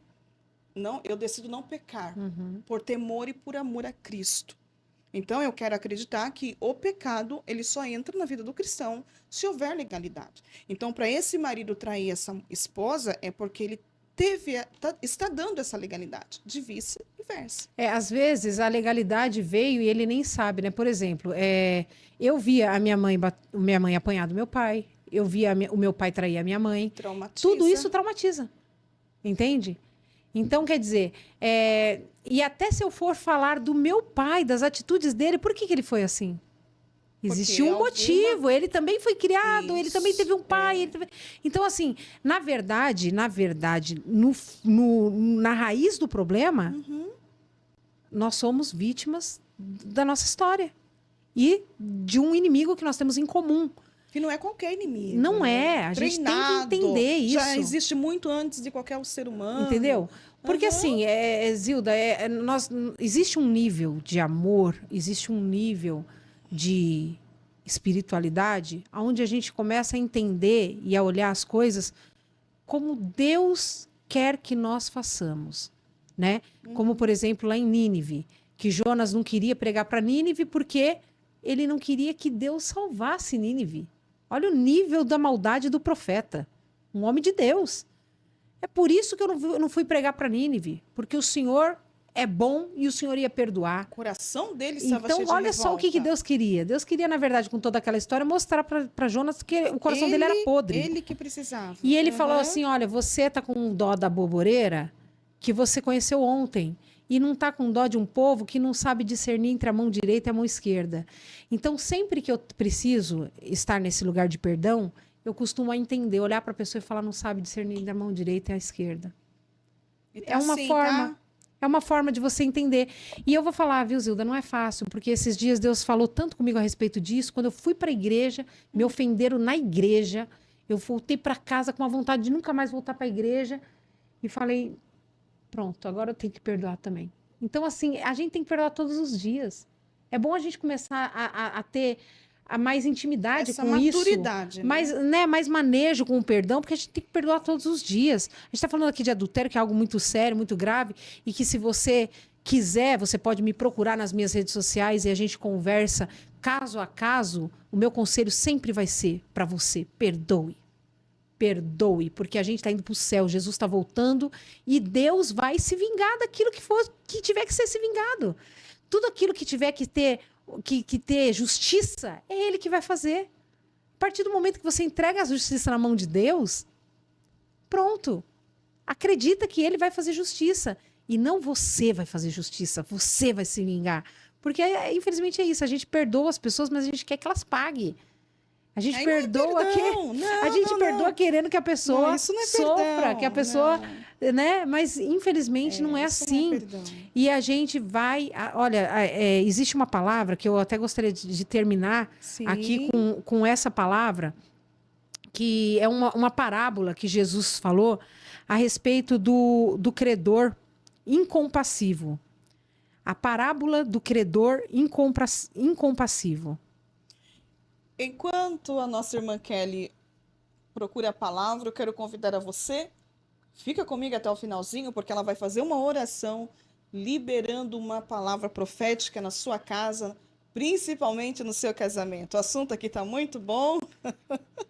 Glória a Altos Deus. e baixos, não é debate, mas é bom nós entrarmos em detalhes de assuntos assim, porque esclarece também, não só para nós que estamos aqui, quanto para vocês que estão aí nas suas casas. Se inscreva no canal Resgatando Valores, comente, compartilhe e manda para mais pessoas. Assunto é um pouco assim, polêmico, mas necessário. Nós estamos vivendo em tempo em que se divorciar é mais fácil. Por exemplo, cai, quebra, a gente quer jogar fora. A gente não quer mais pôr no conserto algo que talvez dá para consertar. E Jesus, ele vai pedir conta de tudo.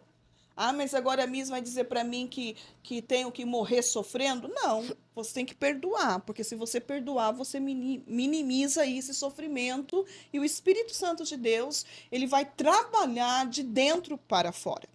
E quero ressaltar aqui que esse perdão,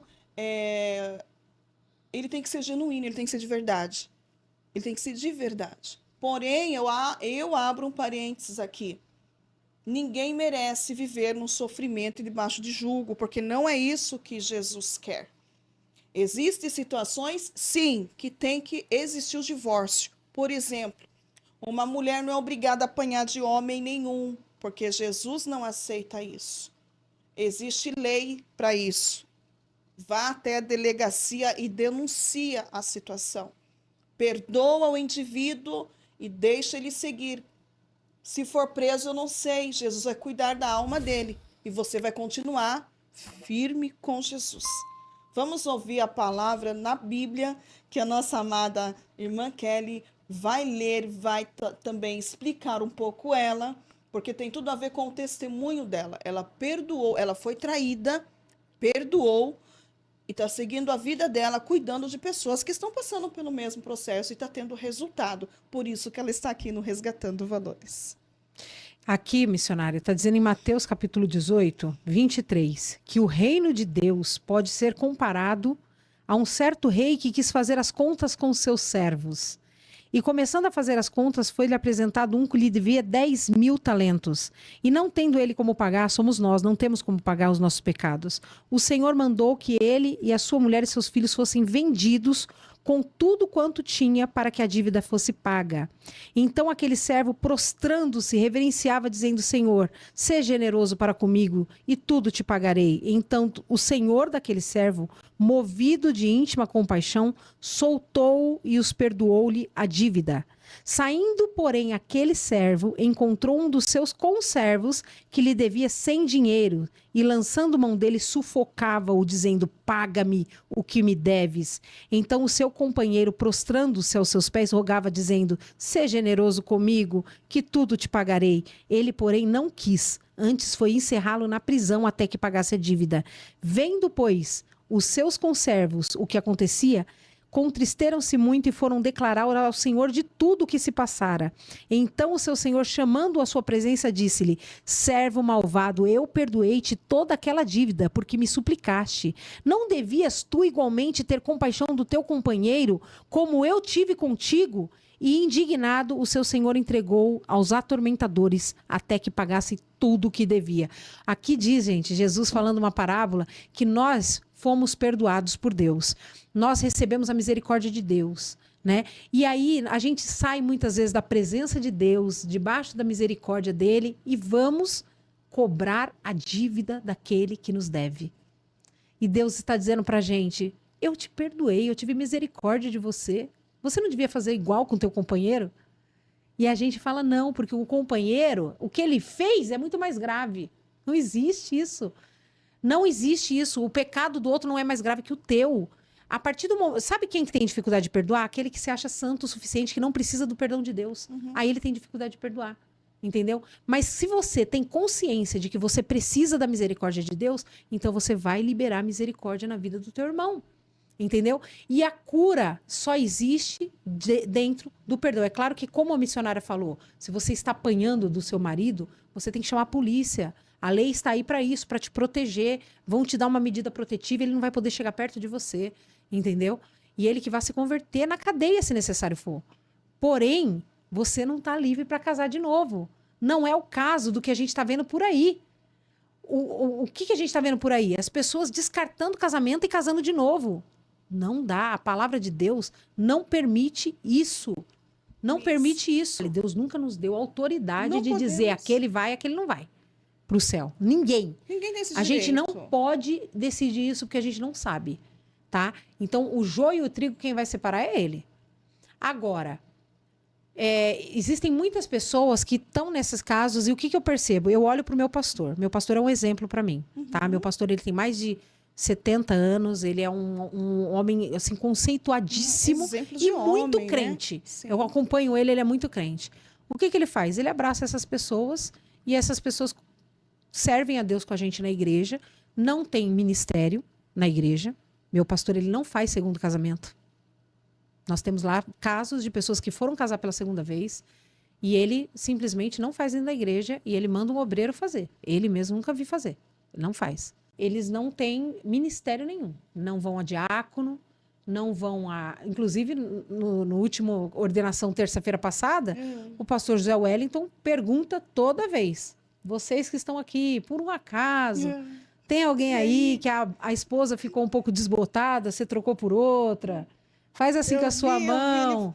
Se você levantar a mão, você vai sair de lá, você não vai ser ordenado. Entendeu?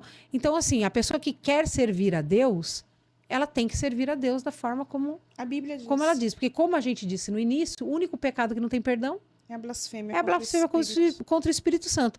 Então, se você, mesmo nessa situação que você se enfiou, você chegar num verdadeiro arrependimento, e Deus vai julgar você, o seu coração, o seu arrependimento, ele vai te perdoar, porque não existe pecado que não tenha perdão, a não ser a blasfêmia contra o Espírito Santo. Então, se é o adultério, seja lá qual for o pecado, o seu caminho é o arrependimento. Você precisa chegar nesse arrependimento, né? Porque E você vai receber o perdão. confessa e deixa alcança a misericórdia. Exatamente. Alcança a misericórdia. A palavra, ela nos direciona a não fazer. Porém, não pequeis. Mas Se se pecar, vocês têm um advogado. tem um advogado, entendeu? O único que é justo, ainda fala, o esse justo. amor de Cristo, ele não tem tamanho, não tem largura e não tem profundidade. Quem sou eu para dizer esse perdoa, esse não? Se eu estou na lista também de ser julgada. Né? Então, é bom nós nos conscientizarmos. Esse assunto foi proposital, gente. Foi profundo, hein? Profundo, né? Foi. E eu gostei tanto que eu queria fazer umas perguntas bem aí cabeluda, mas deixa para a próxima, né? Mas é interessante e necessário. É interessante e necessário porque não se ouve mais dentro de algumas igrejas, né? Você vê as coisas acontecendo por debaixo dos panos, né? Pastores acobertando, passando vista grossa, só que o Senhor está vendo tudo. Viu, missionária? O meu intuito, né, o meu ministério que eu tenho na internet, não é jamais condenar ninguém. Eu acho que Jesus ele tem solução para todos os casos. Vai para Jesus que ele tem a solução para o teu caso. Mas o meu intuito é chegar em você que ainda não tomou a decisão errada. Sim. Sabe? Você que ainda não tomou, você que às vezes às vezes tem um pecado oculto aí, você sabe que você precisa confessar o seu pecado, às vezes você vai precisar até pôr esse vídeo para tua esposa assistir junto com você e falar, então, ó, tô nesse caso, quero confessar o meu pecado, né? E quero o teu perdão, entendeu? Às vezes você precisa de uma ajuda com isso, e a gente tá aqui para isso, para te ajudar, né, a sair dessa situação da melhor forma possível, né? E você esposa, você marido que tem essa necessidade de perdoar e não está conseguindo, não é porque você não está conseguindo que não existe. Existe sim. Existe perdão, existe amor. Existe um amor que a Bíblia diz que tudo sofre, tudo crê, tudo espera, tudo suporta. Existe esse amor, senão Deus não falaria para a gente fazer. E se Ele fala para a gente fazer é porque existe essa possibilidade. Né? Eu sou prova disso. O meu casamento não tem tacar na cara. A gente nem lembra do que aconteceu. Sabe? O nosso casamento é uma bênção. A gente brinca o tempo todo, a gente se diverte, né? Sabe? A gente ri a ponto de ter crises de riso antes de dormir. A gente gosta muito de conversar antes de dormir. E aí começa aquela coceguinha um no outro. Assim, tem hora que eu olho e falo, nossa, parece duas crianças. Parece um casamento totalmente curado. Glória a Deus. Totalmente restaurado. Não tem brecha. E como que você ia ter também essa autoridade? Porque naquilo que você... é curado, você torna essa autoridade nela, né? Glória então, a Deus. se você passou por tudo isso junto com sua esposa, é porque hoje você está habilitada para fazer isso acontecer, caso alguém queira, Amém. na vida de outras pessoas. Sim. No meu caso, eu nunca tive esse tipo de experiência. Eu Glória a vou por Deus. aquilo que a Bíblia diz, por aquilo que eu aprendi, por aquilo que o pastor aplica, entendeu? É muito diferente o peso que você tem, Sim. a propriedade que você tem com a que eu tenho e com a quem está nos ouvindo. Porque às vezes falar que é fácil, mas quem está vivendo aquela realidade não é fácil. simples. É um não processo, fácil. é difícil, Gente, mas é real. mas se Jesus falou que eu tenho que perdoar, eu tenho que Tem que perdoar. perdoar. Se alguém vir dar na minha cara aqui, tá a outra face também. Tem. Tá na palavra de Deus, enfim. Não é fácil ser crente, né, Zilda? Não, mas vale a pena, Vale a porque pena, no o final, céu vai valer a né, pena. o final tá aí e o céu é a força, não é de qualquer jeito, não. Não é, né? Ninguém vai entrar lá porque tem dinheiro, Não. porque é pastor, porque é bispo. Olha aí, tá uma vergonha, gente, tá uma vergonha. Umas coisas horríveis acontecendo aí e muitos crentes passando vista grossa, achando que o amor de Deus vai consertar. E eu não acredito muito nisso, não. O dia é hoje de nós nos consertarmos. Amém. É o que você disse. Isso é para quem talvez ainda está pensando em fazer, ou está no caminho de... né? De restaurar. Quem já fez, viu? Está no passado. E a Bíblia diz que o passado ficou lá no passado. Aí é acerto de conta individual, né? Com Mas certeza. se a gente puder falar, ó, não vai por esse caminho que você vai cair, Ah, nós temos galardão só por estar livrando alguém de cair dentro de uma cilada, de uns laços, né? Enfim. Miss, esse Vamos é o seu orar? testemunho? Esse é meu testemunho. E que Glória a testemunho, Deus, né? Você que gostou do podcast, ficou alguma dúvida? Digita aí. Pergunte o que você gostaria de ouvir. Talvez Kelly volte aqui responder. Tá bom? Amém. Segue ela nas redes sociais. Ela é treinada, preparada, habilitada, abençoada pelo pastor, pelo ministério em estar fazendo esse trabalho entre casais, porque ela tem experiência, dores que ela viveu e ela tem autoridade pelo Espírito Santo de Deus também para liberar para todos vocês aí uma palavra diante da palavra de Deus. Amém. Coloque a mão no teu coração aonde você estiver, receba essa oração. Amém. Ela vai estar orando, eu vou estar concordando e o Senhor vai estar operando.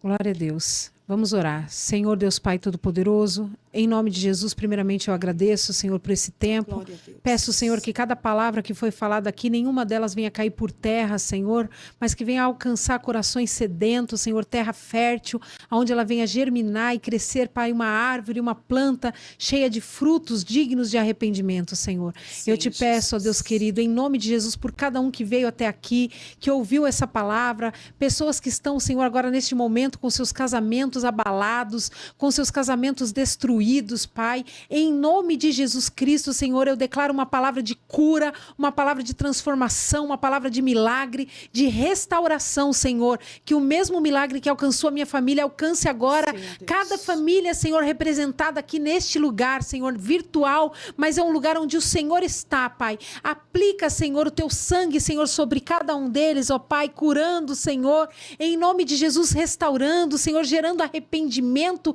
sobre pecados cometidos e ocultos. Pai, em nome de Jesus eu te peço, Senhor, que o teu Espírito, Senhor, venha remover, Senhor, e fazer um reboliço, Pai, na vida de cada um, Senhor, que chegou até aqui neste testemunho, Senhor. Sim, em Deus. Nome de Jesus, ó Pai, eu peço, Senhor, que a tua bênção, Senhor, a tua misericórdia esteja sobre cada uma dessas vidas e também, Senhor, sobre a missionária Zilda, Pai, sobre este trabalho, Senhor, sobre o filho dela, sobre o casamento, sobre os filhos, Pai, sobre o marido, Senhor, sobre o ministério dela, Pai, que a tua mão, Senhor, a tua boa mão esteja estendida, livrando, guardando, Senhor, dando condições, Senhor, abrindo portas, Pai, e soprando mesmo, Senhor, o nome dela para que o teu seja conhecido, soprando, Senhor, este testemunho, este canal, Senhor, para que o teu nome seja glorificado. É o que eu te peço, Senhor, e te agradeço em nome de Jesus. Amém. Glória a Deus. Graças a Deus. Irmã Kelly, muito Amém. obrigada. Obrigada querida. eu, querida. Deus abençoe profundamente a sua vida.